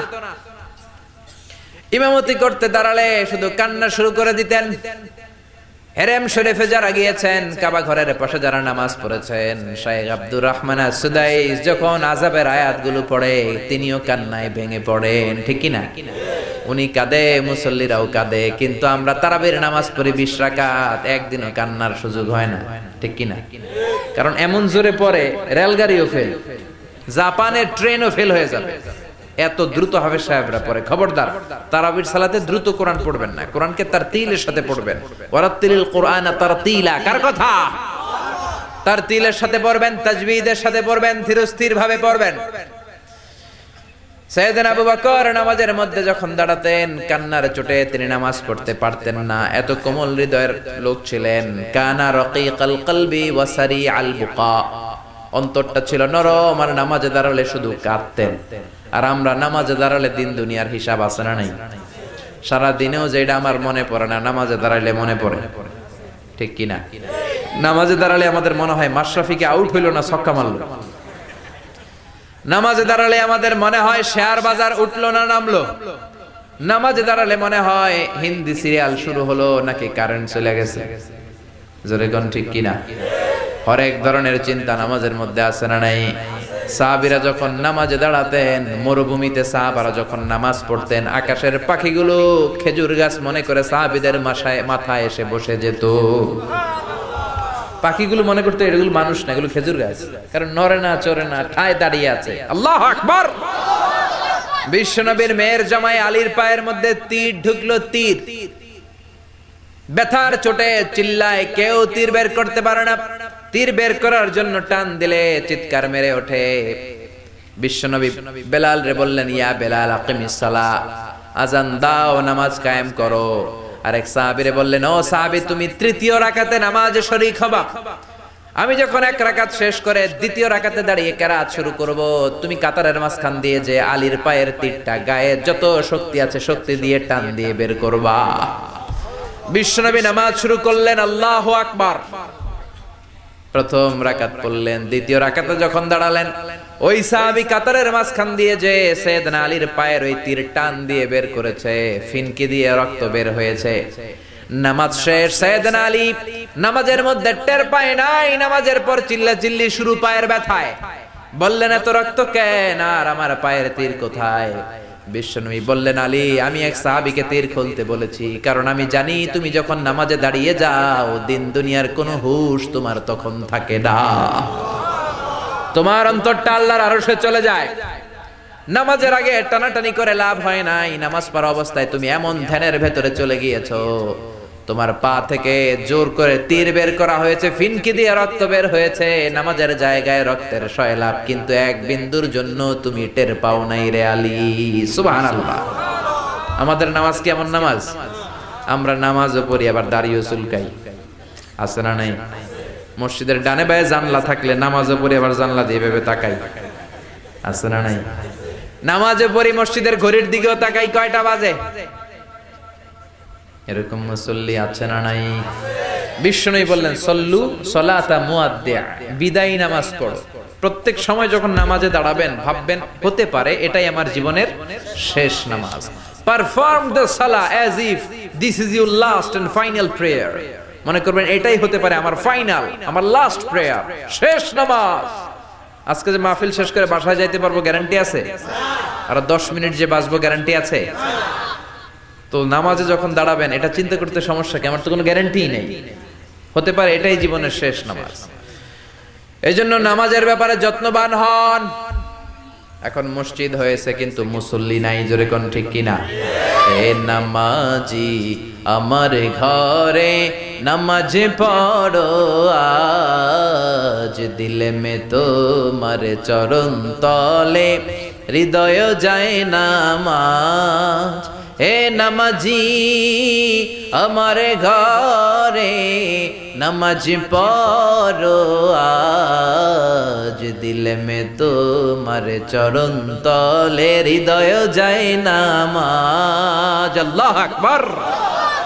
মসজিদ আল্লাহর কাছে কেঁদে কেঁদে বলে রব্বুল আলামিন, মসজিদের মধ্যে টাইলস হয়েছে, এয়ার কন্ডিশন হয়েছে, বিউটিফিকেশন হয়েছে, লাইটিং হয়েছে, ফাইটিং হয়েছে, কিন্তু মুসল্লি বাড়ে নাই, ঠিক কি না? সিনেমার হলের মধ্যে ভিড় আছে না নাই? ক্রিকেট খেলার স্টেডিয়ামে ভিড় আছে না নাই? ঈদের আগের দিন চাঁদ রাতে শপিং মলে ভিড় আছে না নাই? মেলা যখন হয় মেলার ভিতরে ভিড় আছে না নাই? কিন্তু মসজিদের ভিতরে কোনো ভিড় নাই, ঠিক কিনা? প্রথম কাতার পুরা হয় না, ফজরের নামাজ এরকম আছে না নাই? এজন্য সবার আগে নামাজ। সবার আগে কি? আউয়ালু মা ইউহাসাবু বিহিল আবদু ইয়াউমাল কিয়ামাতি আস-সালাহ। কিয়ামতের দিন সর্বপ্রথম যে জিনিসটার হিসাব হবে সেটা সালাত। সালাত সোজা হইলে সব সোজা করে দিবে কে? সালাতে কায়েম করো, সালাতে কায়েম করো, হবে সম্মানী তুমি, হবে জান্নাতি তুমি, হবে সম্মানী তুমি, হবে জান্নাতি তুমি, দিবে কাল হাসরে শীতল ছায়া আর সে আজিম। রব্বিয়াল আলা, রব্বিয়াল আজিম, রব্বিয়াল আলা, রব্বিয়াল আজিম। পড়েন আল্লাহু আকবার। এজন্য নামাজ যেন আমাদের হয় সাইয়েদনা আবু বকরের মতো। উনি ছিলেন কোমল হৃদয়ের অধিকারী, কোনদিন ওনার খেলাফতের আমলে কাউরে ধমক দেন নাই, রক্তচক্ষু দেখান নাই, সবার সাথে কোমল আচরণ করেছেন। এজন্য বিশ্বনবী বলতেন আরহামু উম্মতি বি উম্মতি আবু বকর, আমার সাহাবা আবু বকর তিনি হলেন আমার উম্মতের মধ্যে সবচাইতে রহম দিল, কোমল হৃদয়ের। জোরে কোন ঠিক কিনা? 2 নম্বরে বিশ্বনবী বললেন ওয়া আশাদ্দুহুম ফি আমরিল্লাহি উমর, আল্লাহর দ্বীনের ব্যাপারে সবচেয়ে কঠোর ছিল কে? আর জোরে বলেন কে? আল্লাহর দ্বীনের ব্যাপারে কোনো কথা নাই, ওনার মুখের আগে হাত চলতো, মুখের আগে লাঠি চলতো। আমরা একামত দিলে ইমাম সাহেবরা কিবলামুখী হয়ে দাঁড়িয়ে থাকি, আর একামত চলার সময় সাইয়েদনা ওমর মুসল্লিদের দিকে তাকায় থাকতেন, কার পা বাঁকা, বাঁকা হইলে লাঠির বাড়ি আছে না নাই? এখনো যদি বাংলার জমিনে জায়গা মতো লাঠির বাড়ি দেয়া যেত, সবাইরে সোজা করে দিত কে? আল্লাহ। লাঠির বাড়ি নাই, ওই ওমরের বাড়ি নাই, তো এই জন্য এত টেন্ডারবাজি, চাঁদাবাজি, দুর্নীতি, হত্যা, গুম, ঠিক কি না? আবার বিশ্বনবী বলতেন লা নাবিয়্যা বা'দি ওয়ালা রাসূলা, আমার পরে কোনো রাসূল নাই, আমি নবীর পরে কোনো নবীও নাই। তবে লাউ কানা বাদি নাবিয়ুন লাকানা ওমর, আমার পরে যদি নবী হওয়ার যোগ্যতা কারো থেকে থাকে আমার ওমরের মধ্যে ওই যোগ্যতা আছে।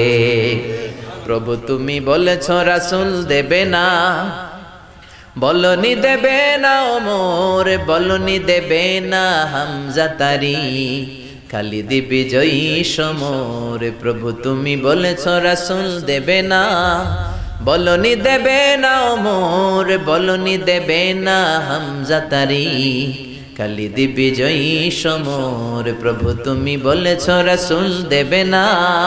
আল্লাহু আকবার। কেমন ছিলেন সাইয়েদনা ওমর? বিশ্বনবী বলতেন আল্লাযী নাফসি বিয়াদিহি মা সালাকাকা আশ-শাইতানু ফাজ্জান সালিকান ইল্লা সালাকা ফাজ্জান গায়রা ফাজ্জিক। ও ওমর, শয়তান যদি তোমারে কোনো রাস্তা দিয়ে আসতে দেখে, শয়তান ওই রাস্তা রেখে দিয়ে অন্য রাস্তা দিয়ে হাঁটে। কথা বুঝেন নাই? ওমরে ফারুককে যদি শয়তান দেখতো যে এই রাস্তা দিয়ে আসতেছে, শয়তান এই রাস্তা থেকে আরেক রাস্তা দিয়ে হাঁটতো। চিল্লায় কোন আল্লাহু আকবার। শয়তান ওনারে ভয় পেত, ইহুদিরা ভয় পেত, নাসারারা ভয় পেত। একবার বিশ্বনবীর বিবিরা বিশ্বনবীকে ধরল, নবী ও নবী, আপনি যখন আয়েশার ঘরে থাকেন ওই দিন সাহাবারা বেশি বেশি হাদিয়া পাঠায় কেন? আর আমাদের ঘরে যখন থাকেন হাদিয়া পাঠায় না কেন? আগামী দিন জুমার নামাজের পরে আপনি ঘোষণা দিবেন, আপনি যেই বিবির ঘরেই থাকেন না কেন সাহাবারা যেন বেশি বেশি হাদিয়া পাঠায়। বিশ্বনবী বললেন আমি বলতে পারবো না। বিবিরা বললেন আপনার পারতেই হবে। বিশ্বনবী বললেন আমি বলতে পারবো না। বিবিরা বলল বলতে আপনাকে হবে।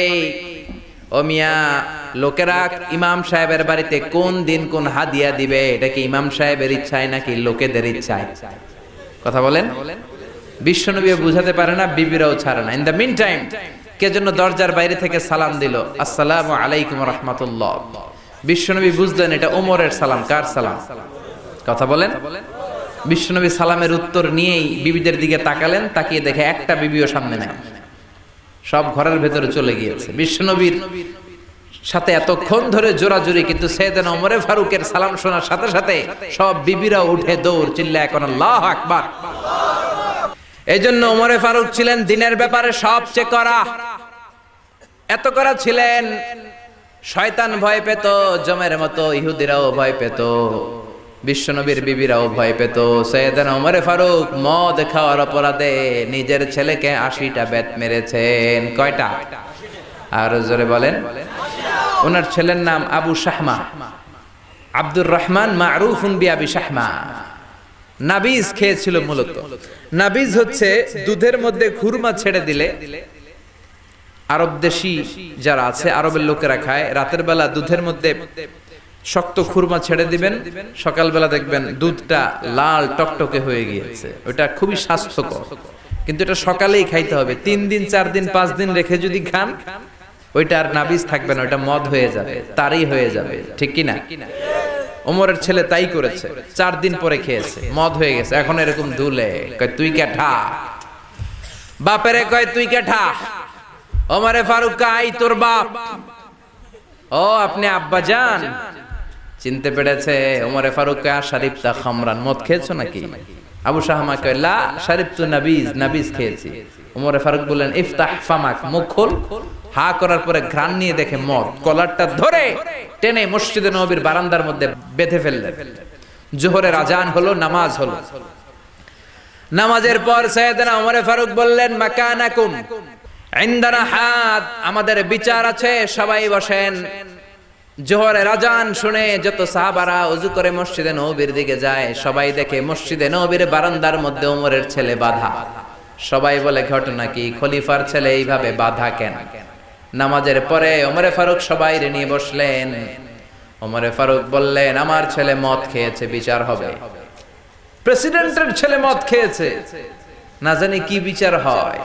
সবার মধ্যে কানা ঘুষা। কেউ কেউ বলে আরে প্রেসিডেন্টের পোলা তো মারবে না, এমনি ছেড়ে দিবে। কেউ কেউ বলে আরে এটা ওমর, 80 বেত দেওয়ার কথা, 80টা না দেখ 40টা দিবে। কেউ বলে না না 40টাও না, 10-20টা দিয়ে ছেড়ে দিবে। সাইয়েদনা ওমরে ফারুক জল্লাদরে বললেন বড় একটা চাবুক নিয়ে আয়। আনার পরে হাজার হাজার লোক তাকিয়ে আছে। ওমরে ফারুক বললেন ইবদা বিসমিল্লাহ, মাই শুরু কর। জল্লাদ গায়ে যত জোর ছিল মারতে শুরু করলো। ওয়াহিদ, ইসনাইনি, তালাতা, 1 2 3, 3 চাবুক মারার পরে ওমরে ফারুক জল্লাদকে এক থাপ্পড় মেরে দূরে ফেলে দিলেন। বললেন, বেটা তুই কি চাবুক মারস না চাকরি বাঁচাস? আস্তে মারলি কেন? আসলে আস্তে মারে নাই, গায়ে যত জোর ছিল জোরসে মেরেছে, কিন্তু ওমরের ওই মায়ের পছন্দ হয় নাই। সাইয়েদনা ওমরে ফারুক বললেন, তোর হিসাবে মায়ের হইছে 3টা, আমার হিসাবে হইছে 1টা। আমার হাতে চাবুক দে, আমি 2 নাম্বার বাড়ি থেকে আরম্ভ করব। মারতে লাগলেন 2 3। ওমর ছিল মদিনার মধ্যে সবচেয়ে শক্তিশালী পুরুষ। ওনার হাতের চাবুকের বাড়ি যে খেয়েছে সে বুঝেছে কত মজা। এক একটা করে চাবুকের বাড়ি মারে, চামড়া ফেটে ফিনকে দিয়ে রক্তগুলো ছোপ ছোপ করে মসজিদে নববীর বারান্দার ওয়ালের মধ্যে লাগে। এক একটা চাবুকের বাড়ি মারে, ছেলেটা ডেকে বলে, আব্বা আর জীবনে মদ খাবো না, আর জীবনে নাবিজও খাবো না, এবারের জন্য তুমি আমারে মাফ করে দাও। ওমরে ফারুকের পাষাণ হৃদয় তখনও নরম হয় না। একের পর এক চাবুক মারতে লাগলেন। 20টা চাবুকের বেত মারার পরে নিজের কলিজার টুকরা আবু শাহামা বেহুশ হয়ে যায়। ওমরে ফারুক বললেন, মাথার মধ্যে পানি দে, হুশ করা। আবার 21 নাম্বার থেকে পিটাতে লাগলেন। 30টা মারার পরে সাইয়েদনা ওমরে ফারুকের বিবি এসে বলে, ও ওমর, তোমার পায়ে ধরি, আমার কলিজার টুকরা সন্তান আবু শাহামারে তুমি এভাবে শেষ করে দিও না। 80টা বেত মারার কথা মেরেছো, 30টা বাকি আছে কয়টা? জোরে বলেন। বাকি 50টা বেতের বিনিময়ে, এক একটা বেতের বিনিময়ে 1টা করে ওট আল্লাহর রাস্তায় আমি সদকা করে দেব। ওমরে ফারুক বললেন, আবু শাহামার মা, এটা আল্লাহর আইন, আল্লাহর বিচার, শুধু ওট সদকা করবা কেন? গোটা বিশ্বটা যদি আমার হাতে এনে দাও, 80টা বাড়ির 1টা বাড়িও আমি কম দিতে পারবো না। আল্লাহু আকবার। মারতেই লাগলেন। 50টা বাড়ি মারার পরে ছেলে দুনিয়া থেকে শেষ। আবু শাহামার বেঁচে নাই, মরে গেছে।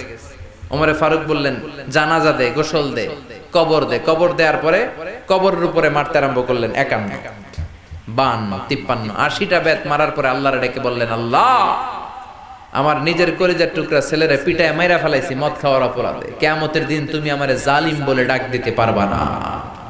সুবহানাল্লাহ কইবেন না? এই জন্য ইসলাম বলে আইন সবার জন্য সমান।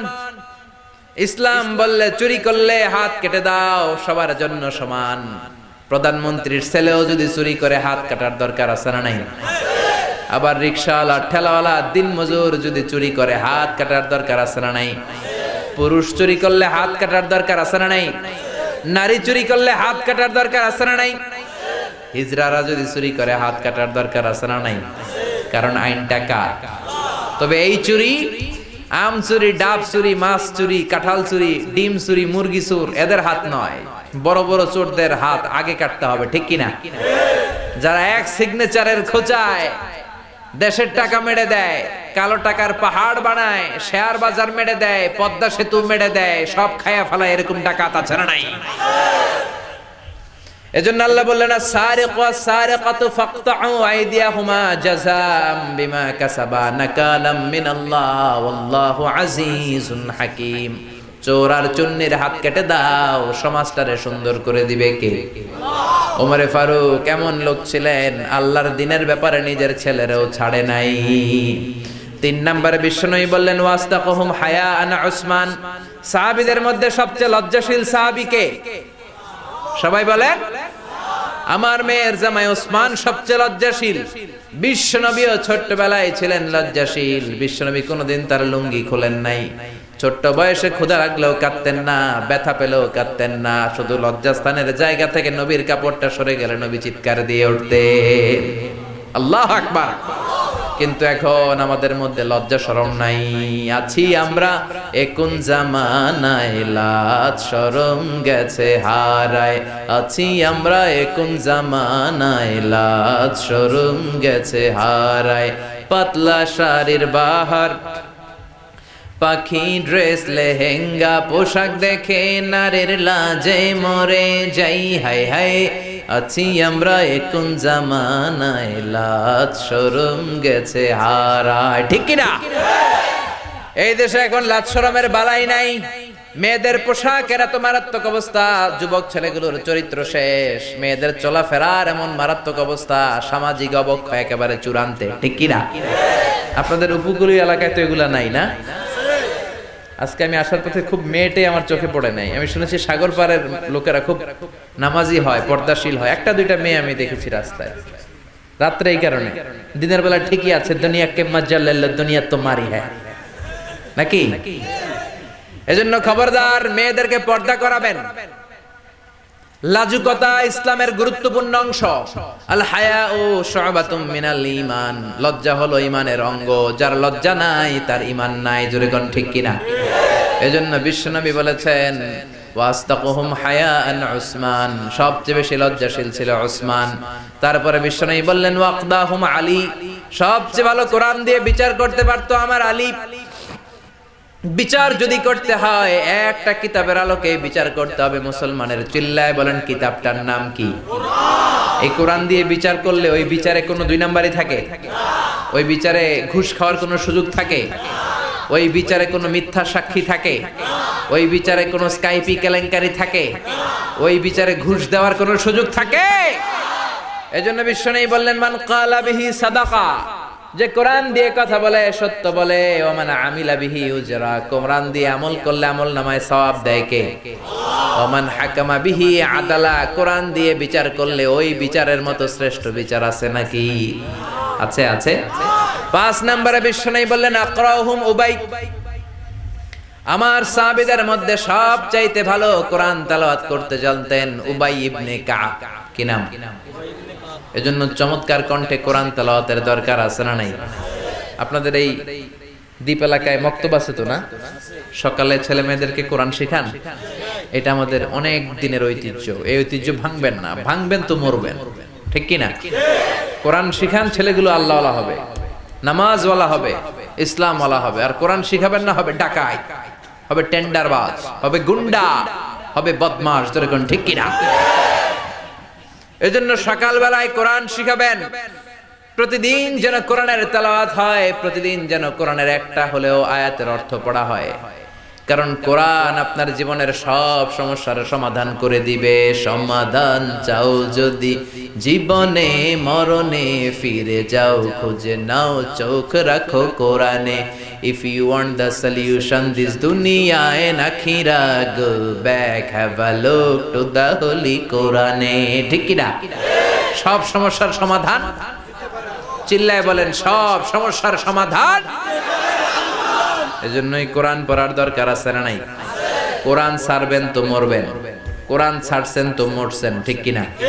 এজন্য কোরআনকে আঁকড়ে ধরতে হবে, কোরআন বুঝতে হবে, কোরআন পড়তে হবে, কোরআনকে অন্তরে নিয়েই মরতে হবে। ঠিক কি না?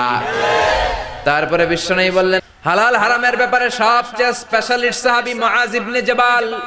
এমন সাহাবী ছিলেন, সাহাবীদের মধ্যে সবচাইতে বেশি হালাল হারামের জ্ঞান রাখতেন। আমরা এখন হালাল হারাম বাছি না, হালালও খাই হারামও খাই, ঘুষ খাই, যৌতুক খাই, সুদ খাই, আছে না নাই? আল্লাহ বললেন সব খায়ও না। কুলু মিম্মা ফিল আরদি হালালান তাইয়্যিবা, জমিনের মধ্যে আমি আল্লাহ যেটা হালাল করেছি সেটা খাও, বরকত দিবে কে? হালালে বরকত আছে না নাই? বেশি না কম? বুঝে উত্তর দেন। বলেন তো গরু খাওয়া হালাল না হারাম? কথা বলেন। কুকুর খাওয়া? গরু হালাল, কুকুর হারাম। প্রতিদিন আমরা গরু জবাই করি বেশি না কুকুর জবাই করি? কত হাজার হাজার গরু আমরা জবাই করি বিয়ের অনুষ্ঠানে, মুসলমানের অনুষ্ঠানে। আর কুরবানির ঈদে তো কথাই নাই, বাংলাদেশের গরু দিয়ে হয় না, ইন্ডিয়া থেকে গরু আনা লাগে। ঠিক কি না? তাহলে গরু খাই বেশি, কুকুর খাই না। গরু বছরে বাচ্চা দেয় কয়টা? একটা। কুকুর দেয় কয়টা? 7টা, 8টা, 9টা। কোনো জন্ম নিয়ন্ত্রণ নাই তো, দাদার সে দিতে থাকে। ঠিক কি না? তাহলে গরু খাই বেশি, কুকুর খাই না। গরু বাচ্চা দেয় কম, কুকুর বাচ্চা দেয় বেশি। তারপরেও বলেন তো বাংলাদেশে গরু বেশি না কুকুর বেশি? জোরে বলেন কি বেশি? এত খাওয়ার পরে, এত জবাই করার পরে, এত কম বাচ্চা দেওয়ার পরে গরু বেশি কেন? কারণ গরুতে বরকত বেশি। হালাল, হালালের ভেতরে রব্বুল আলামিন বরকত ঢুকিয়ে দেন। হারাম যত বেশি হোক বরকত হয় না। জোরে কোন ঠিক কিনা? এজন্য হালাল হারাম বাছার দরকার আছে না নাই? বিশ্বনবী বললেন ইন্নাল্লাহা তাইয়্যিব লা ইয়াকবালু ইল্লা তাইয়্যিবা, আল্লাহ নিজে পবিত্র, পবিত্র ছাড়া কোনো জিনিস তিনি কবুল করেন না। হারাম দিয়ে খাবেন, এ হারাম দিয়ে দেহ হইলে দেহ জাহান্নামে যাবে। হারাম টাকা দিয়ে মসজিদ করলে কোনো সওয়াব নাই, হারাম টাকা দিয়ে হজ করলে যত আলহাজ লাগাবেন কোনো সওয়াব নাই। চিল্লায় কোন ঠিক কিনা? 7 নম্বরে বিশ্বনবী বললেন আফরাদুহুম যায়েদ ইবনে সাবিত, আমার সাহাবীদের মধ্যে সব চাইতে বেশি ফারায়েজের জ্ঞান রাখে যায়েদ ইবনে সাবিত। ফারায়েজ মানে উত্তরাধিকার আইন, আল্লাহ দেয়া উত্তরাধিকার বন্টনের আইন। আল্লাহ বলেন ইউসিকুমুল্লাহু ফি আওলাদিকুম লিযযাকারি মিসলু হাযিল উনসায়াইন। দুনিয়ার সব বাবাদেরকে আল্লাহ ডেকে বললেন, ও বাবারা, মরার আগে সম্পদ যখন বন্টন করবা, ছেলের যদ্দুর দিবা, মেয়ের তার অর্ধেক দিবা। কার কথা? আরো জোরে বলেন। ছেলের যদি 2 লাখ দাও, মেয়েরে দিবা কয় লাখ? ছেলেরে যদি 4টা বাড়ি দাও, মেয়েরে দিবা কয়টা বাড়ি? আপনাদের এই চর এলাকায় ঠিকঠাক মতো দেন তো না? ঠিক মতো না? এটা নিয়ে কোনো ঝামেলা নাই। অনেক এলাকায় দেখা যায় ছেলেরে দেয় বেশি, মেয়েরে দেয় না। না দিয়ে মেয়েরে কয়, মা তোর লাগে আমি দোয়া করে দিলাম, তোর ভাইয়েরে সব দিয়ে দিলাম। তো দোয়া তো আপনি সবার জন্যই করবেন, যে যেটা পাওয়ার উপযোগী তারে ওইটা দেন, তারপরে দোয়া করেন। অনেক মা আছে ছেলের পাতে দেয় মুরগির রান আর মেয়ের পাতে দেয় মুরগির ঠ্যাং, আছে না নাই? দেখবেন যে মা বাবা ছেলের পাতে দেয় মুরগির রান, মেয়ের পাতে দেয় মুরগির ঠ্যাং, ওই মা বাবার শেষ জীবন ছেলের বাড়িতে কাটে মেয়ের জামাইয়ের বাড়িতে। প্রকৃতির একটা রিটার্ন আছে না নাই? এজন্য আল্লাহর দেয় বিধান মানতে বলেছে কে? সব শেষে বললেন আমানতের কথা, আলা ইন্না লিকুল্লি উম্মাতিন আমিন। সব জাতির একজন বিশ্বস্ত লোক থাকে। ওয়া আমিনু হাযিহিল উম্মাতি আবু উবাইদা ইবনুল জাররাহ। আর এই উম্মতের মধ্যে, আমাদের এই মুসলিম উম্মতের মধ্যে সবচাইতে বিশ্বস্ত সাহাবীর নাম আবু উবাইদা ইবনুল জাররাহ। বিশ্বাসী সাহাবী, the most trustworthy company of the prophet। বিশ্বনবী নিজেও ছিলেন বিশ্বাসী। লা দীনা লিমান আমানাত লাহু, যার এই আমানতদারিতা নাই তার দিনদারি নাই। চিল্লায় কোন ঠিক কিনা? মক্কার লোকেরা কোথাও ঘুরতে গেলে বিশ্বনবীর কাছে আমানত রাখতো। তায়েফে ঘুরতে যাবে এক লোক, তার স্বর্ণ বাক্সের মধ্যে করে এনে বিশ্বনবীর বলল, আব্দুল্লাহর বেটা মুহাম্মদ, তোমার বাড়িতে আমানত রাখলাম, আমি তায়েফে যাব 7 দিনের জন্য।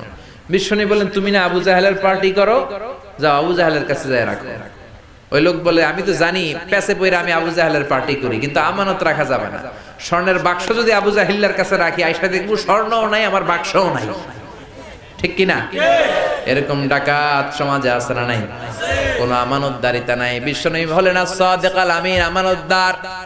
এই জন্য ইসলাম যদি মানতে হয় আমানতদারি হতে হবে। কিয়ামতের একটা আলামত হলো লোকজন আমানতদারিতা ভুলে যাবে, মানুষের সম্পদ জুলুম করে দেদারসে খেতে থাকবে। এই আলামতটা সমাজে আছে না নাই? যেই লোক যেই চেয়ারে বসার যোগ্য নয়, ওই লোক যদি ওই চেয়ারে বসে, এটাই আমানতের খেয়ানত। ঠিক কি না? এখন এরকম আছে না নাই? চাকরি পাওয়ার যোগ্যতা নাই, চাকরি পায়, আছে না নাই? টেলিফোনের জোরে ইমাম হওয়ার যোগ্যতা নাই, ইমাম হইছে, আছে না নাই? এমপি হওয়ার যোগ্যতা নাই, এমপি হইছে, আছে না নাই? এগুলো সব কিয়ামতের আলামত। চিল্লায় বলেন ঠিক কি না? এজন্য বাঁচতে হলে মডেল বানাতে হবে বিশ্বনবীকে আর নবীর সাহাবীদেরকে। কথা বুঝতে পেরেছেন? মডেল বানাবেন কাকে? সালমান খানকে? আমির খান? হ্যাঁ, কাকে বানাবেন? বিশ্বনবী আর বিশ্বনবীর সাহাবা। চিল্লায় কোন ঠিক কিনা? জোরে বলেন ঠিক কিনা? আল্লাহ তাআলা আমাদের সবাইকে কথাগুলো বুঝে আর আমল করার তৌফিক দান করুক। আমরা পড়ি আমিন। যতগুলো কথা বলেছি কোরআন সুন্নাহর আলোকে বলেছি, বানিয়ে কিছু বলি নাই। তারপরেও আমার মনের অজান্তে কোনো মিস ইনফরমেশন যদি আমার মুখ ফসকে বের হয়ে যায়, সেগুলো যেন আল্লাহ তাআলা আমাদের স্মৃতিপট থেকে মুছে দেয়। আমরা পড়ি আমিন। সত্য, সুন্দর, কল্যাণকর, হকের পক্ষে যা বললাম তার সবটুকুন প্রথমে আল্লাহ তাআলা আমি মিজানুর রহমান আজহারীকে আমলের তৌফিক দান করে, পাশাপাশি আপনাদের সবাইকে আমলের তৌফিক দান করে। আমরা পড়ি আমিন। আপনারা সবাই ভালো থাকবেন, সুস্থ থাকবেন, কোরআনের সাথে থাকবেন। আবারও হয়তো দেখা হয়ে যাবে কোনো তাফসীরুল কোরআনের ময়দানে। সুবহানাকাল্লাহুম্মা ওয়া বিহামদিকা আশহাদু আল্লা ইলাহা ইল্লা আনতা আস্তাগফিরুকা ওয়া আতুবু ইলাইক। ربنا آتنا في الدنيا حسنة وفي الآخرة حسنة وقنا عذاب النار. ربنا ظلمنا أنفسنا وإن لم تغفر لنا وترحمنا لنكونن من الخاسرين. ও আকাশের মালিক, জমিনের মালিক, জান্নাতের মালিক, জাহান্নামের মালিক, তোমার আকাশ বাতাস নভমণ্ডল ভূমণ্ডল সব সৃষ্টির তুলনায় আমাদের এই হাত দুইটা একেবারে ছোট্ট রে আল্লাহ। ছোট্ট দুটি হাত পেতে বুক ভরা আশা নিয়ে তোমার শাহী দরবারে গভীর রাতে হাত তুললাম, আমাদের হাত দুইখানা কবুল আর মঞ্জুর করে নাও। মাবুদ, আমরা সবাই গুনাহগার, গুনাহ মোদের বেশুমার, এমন কোনো গুনাহ নাই আমরা করি নাই। আকাশের নিচে জমিনের উপরে আমাদের চাইতে বড় গুনাহগার হয়তো কেউ নাই। রব্বুল আলামিন সগীরা কবিরা জেনে না জেনে, ইচ্ছায় অনিচ্ছায় বন্ধুর পাল্লায় পড়ে, শয়তানের ধোকায় পড়ে লক্ষ লক্ষ কোটি কোটি গুনাহ করেছি। মাবুদ রে, আজকে এই তাফসীর মাহফিলের ওসিলায় আমাদের জিন্দেগীর সব গুনাহ তুমি মাফ করে দাও। রব্বুল আলামিন আমাদের আত্মীয় স্বজন, আব্বা আম্মা, দাদা দাদি, নানা নানি, খালা খালু, মামা মামি, পাড়া প্রতিবেশী, শ্বশুর শাশুড়ি, দেশি খেসি, সবাইকে তুমি মাফ করে দাও। আমাদের যত আত্মীয় স্বজন 3.5 হাত কবরের বাসিন্দা, প্রত্যেকের কবর গুলারে তুমি জান্নাতের বাগান বানিয়ে দাও। মাবুদ রে, আমার যে যুবক ভাইয়েরা অক্লান্ত পরিশ্রম করে এই প্রতিকূল অবস্থার মধ্য দিয়েও আজকে এই তাফসিরুল কোরআনের প্রোগ্রামটারে সফল করলো, কিয়ামতের দিন কঠিন মুসিবতের সময় এই মাহফিলটারে তুমি তাদের জন্য নাজাতের ওসিলা বানিয়ে দাও। রব্বুল আলামিন কিয়ামত পর্যন্ত এই ময়দানে কোরআনের কথা যেন চলতেই থাকে, তুমি তৌফিক দাও। রব্বুল আলামিন গভীর রাত পর্যন্ত কোরআন থেকে আমরা যা শুনলাম আমাদের জীবনে যেন, ব্যক্তিগত বাস্তব জীবনে যেন আমল করতে পারে, তুমি তৌফিক দাও। বিশ্ব নবীকে যেন জীবনের চাইতে বেশি ভালোবাসি, তৌফিক দাও। নবীর আদর্শ যেন জীবনের সব অঙ্গনে কাজে লাগাতে পারে, তৌফিক দাও। সাইয়েদনা আবু বকরের মতো কোমল হৃদয়ের হওয়ার তৌফিক দাও। সাইয়েদনা ওমরে ফারুকের মতো দিনের ক্ষেত্রে কঠোর হওয়ার তৌফিক দাও। সাইয়েদনা উসমানের মতো লজ্জাশীল হওয়ার তৌফিক দাও। সাইয়েদনা আলীর মতো কোরআন দিয়ে ফয়সালা দেওয়ার তৌফিক দাও। উবাই ইবনে কাবের মতো চমৎকার সুন্দর তাজবিদের সাথে কোরআন তেলাওয়াতের তৌফিক দাও। সাইয়েদনা মুআদ ইবনে জাবালের মতো হালাল হারাম বেছে চলবার তৌফিক দাও। সাইয়েদনা যায়েদ বিন সাবিতের মতো আল্লাহর দেয়া উত্তরাধিকার আইন অনুযায়ী বন্টনের তৌফিক দাও। সাইয়েদনা আবু উবাইদা ইবনুল জাররাহের মতো সমাজের মধ্যে আমানতদার হওয়ার তৌফিক দাও। রব্বুল আলামিন আমাদের সবাইকে 5 ওয়াক্ত সালাত জামাতের সাথে আদায় করার তৌফিক দাও। আমাদের ফ্যামিলিগুলোরে তুমি কবুল করে নাও, আমাদের বিবিদেরকে কবুল করে নাও, আমাদের সন্তানগুলোরে মানুষের মতো মানুষ বানাও। এই চর এলাকার সব ভাই বোনদেরকে তুমি কবুল আর মঞ্জুর করে দাও। সামুদ্রিক জলোচ্ছ্বাস থেকে, বিপদ থেকে, বন্যা থেকে, সাইক্লোন থেকে, সব ধরনের বিপদ সংকেত থেকে এই এলাকাটারে তুমি হেফাজত করো আল্লাহ। আমাদের সবাইকে আজীবন তোমার গোলামের মতো বাঁচার তৌফিক দাও। যতদিন বাঁচবো কোরআন সুন্নাহ অনুযায়ী যেন জীবন সাজাতে পারি, তৌফিক দাও। গোটা বিশ্বব্যাপী যারা কোরআনের আন্দোলন করে, তোমার কোরআনকে পৃথিবীর বুকে প্রতিষ্ঠিত দেখতে চায়, করতে চায়, তাদের কর্মকাণ্ডে তুমি বরকত দাও। কোরআন প্রতিষ্ঠা করতে যে যারা জীবনটাকে বিলিয়ে দিল, তাদেরকে তুমি শহীদ হিসেবে কবুল করে দাও। মাবুদ রে, আমার বাংলার জমিনের 56,000 বর্গ মাইলের প্রতিটা ইঞ্চি মাটিকে তুমি কোরআনের ঘাঁটি হিসেবে কবুল করে দাও। আমাদের মধ্য থেকে যারা অসুস্থ, সুস্থ করে দাও।